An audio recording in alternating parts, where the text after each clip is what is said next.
paper chromatography here. Understood? We will discuss on the paper chromatography. Okay, we will discuss paper chromatography. Understood? What is paper chromatography?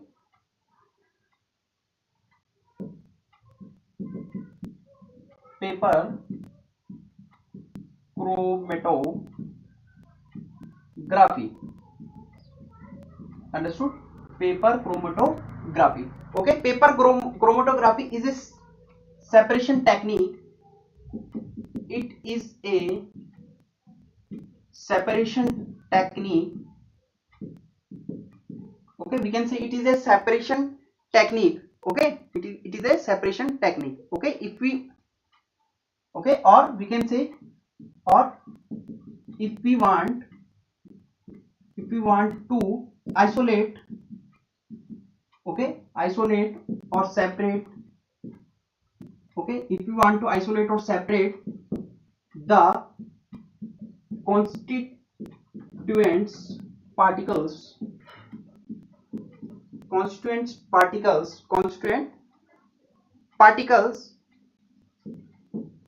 who have almost similar properties,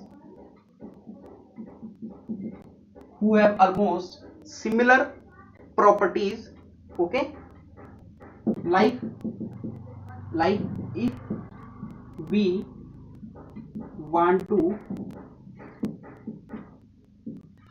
separate color from dye, then we use this technique. Understood? Okay, so paper chromatography, it is a separation technique. Okay, it is a separation technique, or we can say if you want to isolate or separate the constituent particles who having almost similar property, like if we want to separate color from dye, then we use this technique, paper chromatography. Okay, so you can write the definition. Okay, you can write the definition. So basically, what are the main key points which is, or what is the main term which is belonging to the chromatography? So in chromatography, the main components of chromatography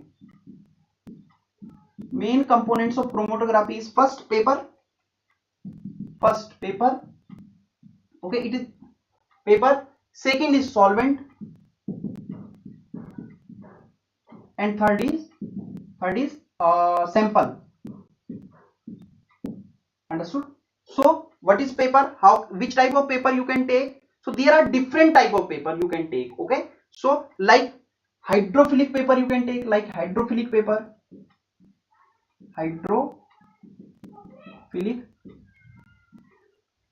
understood? Like hydrophilic paper. Okay, like hydrophobic paper.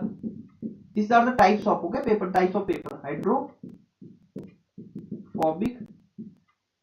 paper. Okay, hydrophilic means lover. Okay, philic means lover. ऐसे paper लेने हैं जो, suppose that मैंने एक paper लिया, understood, और इसको मैंने वाटर में डिप किया. अब मैंने इसमें वाटर में डिप किया, तो अगर ये पेपर वाटर को एब्जॉर्ब करता है, तो this comes in hydrophilic paper. Understood? और अगर ये वाटर को एब्जॉर्ब नहीं करता है, तो this will come under hydrophobic paper. Understood? So these are the two types of paper we can take in paper chromatography, and there are different types of solvents. Okay, there are hydrophobic, hydrophilic papers, and many of other papers, like acetylation of OH group led to hydrophobic nature. Okay, we can use different types of paper. Okay, understood? Okay, we can take one paper which are easily available in market, this type of paper, and a silica gel is pasted over this paper. Understood? Silica gel, okay, like alumina. Understood? So these are the different types of paper we can take here. Okay, second thing is solvent. Understood? solvent solution. Okay, so solvent also hydrophilic and hydrophobic.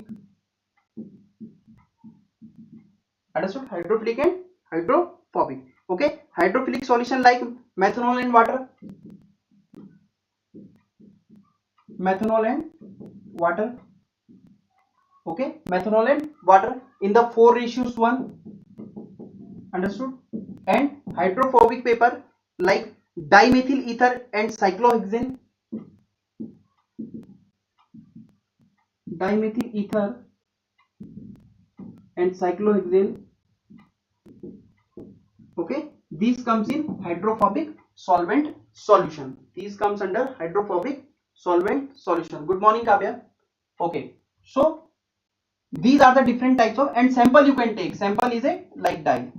Okay, sample is a dye. So there are the three basic components of the paper chromatography. Paper chromatography means the components is paper, solvent and sample. Okay, which type of paper you can take? You can take hydrophobic or hydrophilic paper. Okay, solvent you can take also hydrophobic or hydrophilic.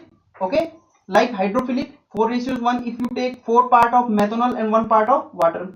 Okay, hydrophobic like you are taking the mixture of dimethyl ether and cyclohexane, and sample you already know, dye. Okay, okay, understood? So now please understand the concept. Here the concept is starting. Okay, here your concept is start.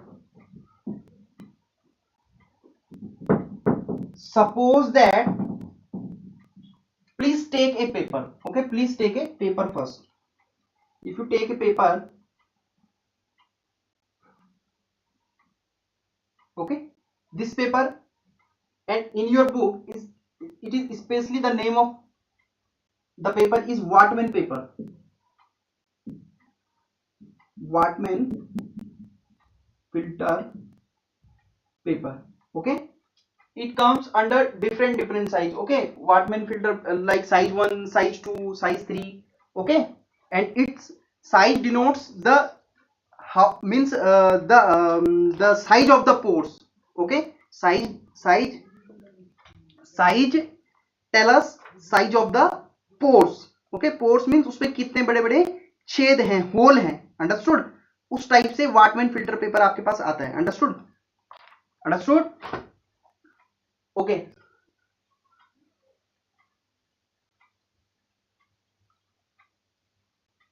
Okay. So अब आपने एक paper लिया, इस पे लगभग आपने क्या किया. ओके, मैं इसको ऐसे में बना देता हूं जो आपके समझ में आ जाएगा. ठीक है, ऐसे फिल्टर पेपर लिया आपने. आपने क्या किया, पेंसिल से आपने क्या किया, पेंसिल से 1 सेंटीमीटर ऊपर लाइन, यहाँ पे लाइन ड्रॉ कर दी. कितना? 1 सेंटीमीटर.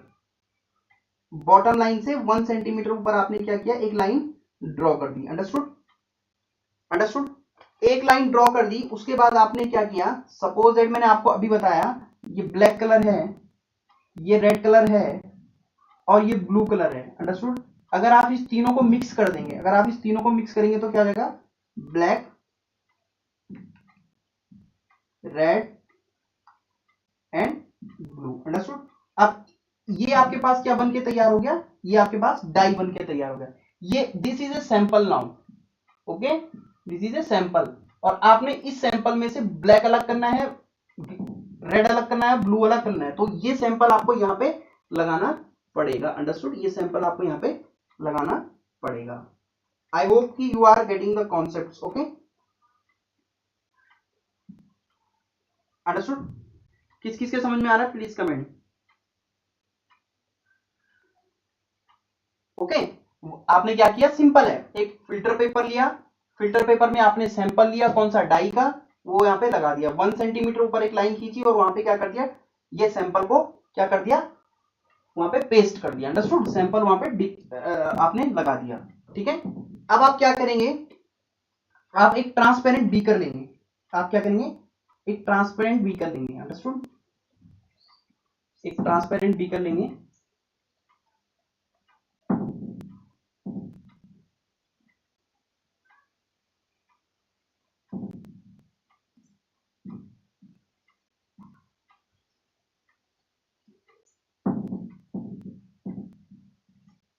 एक आपने क्या किया, ये ट्रांसपेरेंट बीकर लिया, अंडरस्टूड।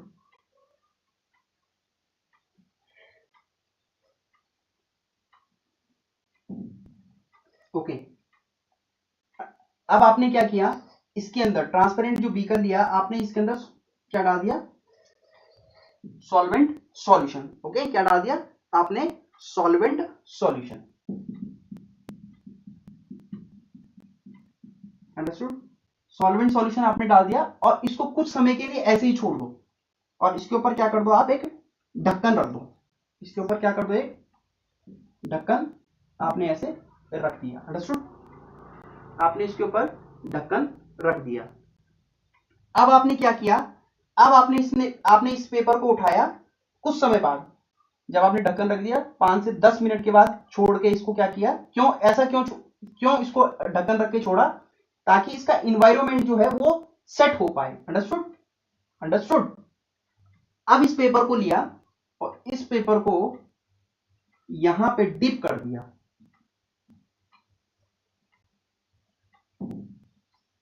अंडरस्टूड। पेपर को डिप कर दिया और इस पेपर को यहां पे चिमटी की सहायता से यहां पे बांध दिया, अंडरस्टूड।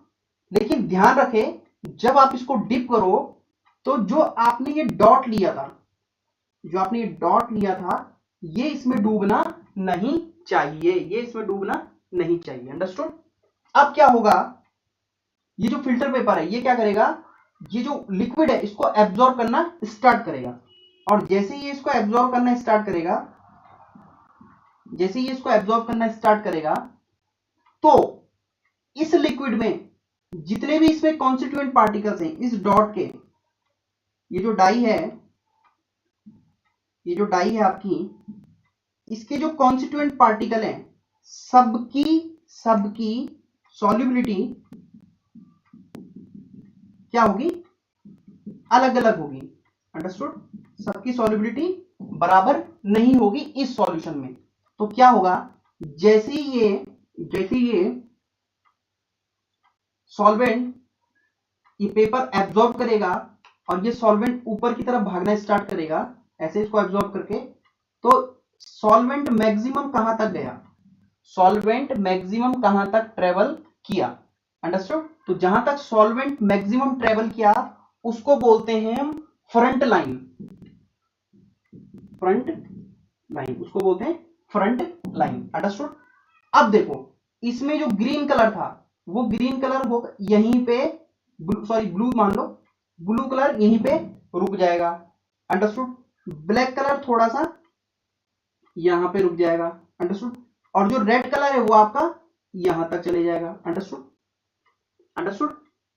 ओके, तो अब क्या करेंगे, आप जो मैक्सिमम डिस्टेंस है इसकी, ये मैक्सिमम डिस्टेंस सपोज दैट ए है, अंडरस्टूड। और आपको इसकी सॉल्युबिलिटी निकालनी है, इसकी एक आरएफ फैक्टर होता है, आरएफ, इसको बोलते हैं रिटेंशन फैक्टर, ओके, या रिटार्डेशन फैक्टर। तो आप क्या करेंगे, मैक्सिमम कितना सॉल्युबल चला ए, अंडरस्टूड, कितनी उसको आप मापेंगे कितना चला, अंडरस्टूड।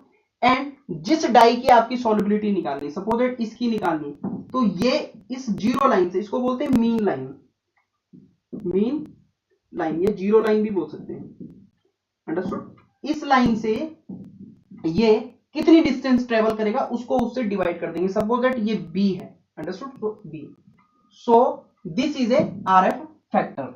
सो आरएफ फैक्टर आपका पास निकला, रिटार्डेशन या रिटेंशन फैक्टर जो भी है आपका निकला। तो ये अलग अलग डाई के लिए, अलग अलग कलर के लिए अलग अलग होती, तो इस तरीके से हम पेपर क्रोमेटोग्राफी को करवाते हैं, अंडरस्टूड। इस तरीके से हम पेपर क्रोमेटोग्राफी को अंजाम देते हैं, अंडरस्टूड। सो अलग अलग तरीके की पेपर क्रोमेटोग्राफी होती है। कई बार ऐसा होता है कि ये जो सॉल्वेंट है ये ऊपर की तरफ जा रहा है, ये सॉल्वेंट है ऊपर की तरफ जा रहा है, तो इसको बोलते हैं असेंडिंग पेपर क्रोमेटोग्राफी, अंडरस्टूड। कई बार क्या होता है कि इस सॉल्यूशन को हम ऊपर रखते हैं और पेपर को उस पर अटैच कराते हैं, तो जो ये फ्रंट लाइन है ये ऊपर ना जाके, ये फ्रंट लाइन ऊपर ना जाके बल्कि नीचे ट्रेवल करने स्टार्ट हो जाती है, तो उसको मैं जब ये नीचे ऐसे ट्रेवल करनी स्टार्ट होगी तो उसको बोलता हूं descending paper chromatography, descending paper chromatography. और कई बार हमें ऐसी जरूरत पड़ती है कि हम इसको इसमें ना लेके हम क्या करते हैं, एक डिश लेते हैं, अंडरस्टूड, और एक फिल्टर पेपर ऐसे गोल में आता है, एक फिल्टर पेपर ऐसे, अंडरस्टूड, और इस यहां पे स्पॉट डाल देते हैं, तो ये ऐसे ऐसे रेडियल करके फैलने लगता है, जो कलर होते हैं वो रेडियल, एक रेडियस में ना रेडियल करके, तो इसको बोलते हैं radial chromatography, radial paper chromatography, radial paper chromatography, understood. और एक आपके पास आता है असेंडिंग डिसेंडिंग, सपोज इट आपने पेपर लिया ऐसे, अंडरस्टूड, अभी क्या हुआ, अभी आपने सॉल्वेंट डाला तो ये ऊपर चला, उसके बाद ये सॉल्वेंट यहां से नीचे उतरेगा, अंडरस्टूड, तो इसको बोलते हैं ascending descending, ascending descending paper chromatography, understood.